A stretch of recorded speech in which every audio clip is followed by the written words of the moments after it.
ऊंची दुकान फीके पकवान एमआई के लिए बेस्ट फ्रेज है ये, क्योंकि आज की डेट में एमआई के साथ यही हो रहा है। इतने बड़े बड़े सुपरस्टार्स के नेम है टीम के लाइनअप में, लेकिन परफॉर्मेंस इतनी बेकार कि नंबर 9 पे अटकी हुई है। और इनके नीचे भी वो टीम है जिसके पिछले 5 के 5 मैच हारे हुए। तो मुंबई का भी बहुत बुरा हाल है। और इसमें सबसे मेन रीजन रहा है रोहित शर्मा को हटाना। रोहित शर्मा को जो हटाया गया, सैक करा गया 2022 में कैप्टनसी से, वो सबसे मेन चीज थी जिस वजह से मुंबई का आज ये हाल है। उस कैप्टन ने तुमको 10 साल, पूरे 10 साल भी नहीं हुए थे, 10 साल के अंदर अंदर तुमको 5 ट्रॉफी दे दी थी। यानी कि हर दूसरे साल में एक ट्रॉफी, जो कि जो कि सबसे हाईएस्ट सक्सेसफुल रेट है एक तरह से आईपीएल में, या और किसी भी लीग में देखो तो भी बहुत तगड़ा रेट है। आपने उस बंदे को सैक करा, उसकी वजह से आपने इंडिया को भी डैमेज किया डायरेक्टली। डायरेक्टली नहीं, इनडायरेक्टली, लेकिन बात यह है इंडिया को ऐसे इफेक्ट हुआ जैसे कि जो नए प्लेयर्स ग्रूम हो रहे थे मुंबई इंडियंस में रोहित शर्मा के अंडर जैसे जसप्रीत बुमराह खुद ग्रूम हुए हैं, हार्दिक पांड्या खुद ग्रूम हुए हैं, जो कि आज की डेट में कैप्टन भी है मुंबई के। तो ये बताता है रोहित शर्मा की कैप्टनसी स्किल्स को, वो किस तरह से यंग प्लेयर्स को मेनली ग्रूम करते थे। और इस चीज का बहुत बड़ा नुकसान हो रहा है इंडिया को, और प्लस में मुंबई इंडियंस को। मुंबई पे तो सीधा सीधा इफेक्ट दिख रहा है, लेकिन इंडिया पे भी दिख जाएगा थोड़े टाइम में, जो कि अच्छी बात नहीं है। लेकिन अब क्या कर सकते हैं, जो हो रहा है वो हो रहा है। और चलो मैच पे आते हैं। मैच में स्टार्टिंग में सबसे पहले तो विल जैक्स की बारी आई। तो विल जैक्स ने ना बैटिंग में रन बनाए, और बॉलिंग में जब ओपनिंग वाली बार ये जसप्रीत बुमराह ने पहली बॉल डाली अपनी, तो उसमें भी कैच छोड़ दिया। बिल्कुल हाथ का कैच था, स्लिप में एज लग के गई थी, लेकिन वो कैच ज़्यादा महंगा पड़ा नहीं, लेकिन मैच तो हार चुके हो। तो हाँ, हर चीज़ महंगी पड़ेगी फिर तो। और उसके बाद रायल रिकल्टन को स्टार्ट तो मिला, लेकिन कन्वर्जन नहीं कर पाए। 24 में 37 बनाए रायल रिकल्टन ने। और नूर अहमद ने आज अच्छी बॉलिंग किया है।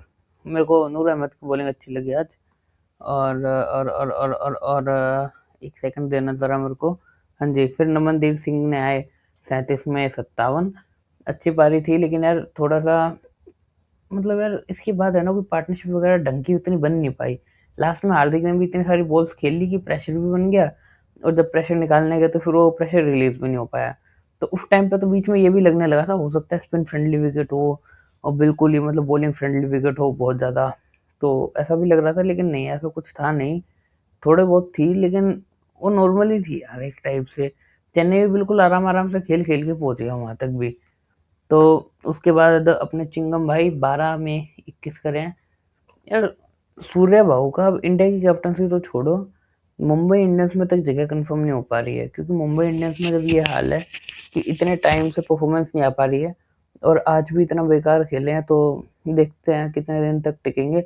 इनकी जगह कोई नया बंदा भी तो नहीं ला सकते भाई। नया बंदा लाके, एक तो पहले बंदा का है, चलो बंदा आ भी गया तो उसको फिर थोड़ा ग्रूमिंग करनी चाहिए। ग्रूमिंग का तुमको लग रहा है मैं बार बार एक ही वर्ड बोले जा रहा हूँ, लेकिन इसका रियलिटी ये है कि किसी बंदे को लाओगे तो उसको ज़रा समझा बुझा के, या कोई एक यंग प्लेयर को एक थोड़ा-सा अपनी आइडियोलॉजी, अपनी नज़रों में तो रखोगे। जैसे रोहित शर्मा ने रखा था जसप्रीत बुमराह को, हार्दिक पांड्या खुद को रखा था, तो उस तरह से। लेकिन हार्दिक पांड्या के अंदर ये चीज़ रोहित शर्मा जितनी तो आस-पास भी नहीं है।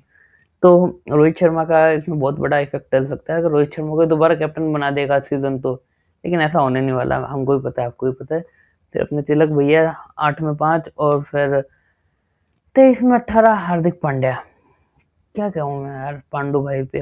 हार्दिक पांड्या यार इतना बढ़िया प्लेयर, जब जिस दिन मारता है उस दिन मारता है, लेकिन अब सीजन ही ऐसा हो गया ना मुंबई का। आप देखोगे मुंबई का किसी प्लेयर को उठा के देख लो, वो बिल्कुल ऐसे, उनकी बॉडी लैंग्वेज ऐसे थकी हुई टाइप हो गई है अब, कि बस उनके लिए तो ओवर हो चुका है सब कुछ।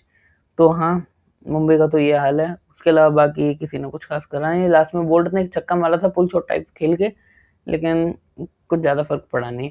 और बॉलिंग में देखो, सबसे पहले तो मेरे को बढ़िया लगी नूर अहमद की बॉलिंग। 4 ओवर में सिर्फ 26 रन दिए और 2 विकेट भी लिए थे। और मेन चीज़ है कि देखो, अब मेन चीज़ हो चाहे वीक चीज़ हो, जेमी ओवर्टन ने भी अच्छी बॉलिंग की 4 में 23 पे 1। लेकिन बात ये है कि अगर मुंबई इस तरीके से खेलेगी तो अपने 2-3 सीज़न और बेकार कर लेगी। मतलब ये है, जो सिविल वॉर का नाम सुना है ना तुमने, जो कंट्री के अंदर के लोग आपस में लड़ कट के मर जाते हैं, तो वो हाल हो रहा है। थोड़ा गलत वर्ड शायद यूज़ कर लिए, हाँ सॉरी। बट हाँ, जो ये चीज़ है ये बहुत गलत है। और फिर सुपर किंग्स में तो कुछ ज़्यादा दिक्कत हुई नहीं। और संजू सैमसन की स्टार्टिंग में विकेट जा सकती थी, कैच छूटी थी, लेकिन उसी ओवर में दोबारा आउट हो गए। और फिर ऋतुराज गायकवाड़ 48 में 67। और फिर 12 में 24 उर्विल पटेल एंड देन 40 में 54 कार्तिक।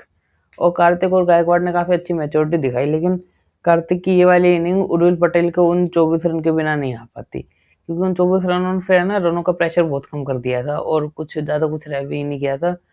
तो हाँ, अब चेन्नई पे तो कांग्रेचुलेशन, चेन्नई पे बहुत कम बात हुई है, लेकिन मुंबई पे ज़्यादा इसलिए हुई है क्योंकि मुंबई की जो रेपुटेशन है वो सिविल वॉर की वजह से ही आपस में ही पिछले कई सालों से ये होता आ रहा है कि अब मैं इससे बात नहीं करूँगा, मैं तुझसे बात नहीं करूँगा। तो ठीक है भाई, कभी ये हो रहा है, कभी जब हार्दिक पांड्या आए थे जब मुंबई में 2024 में, तब कितनी बूइंग हुई थी, कितना क्रिटिसाइज्म हुआ था, तो वो हुआ था।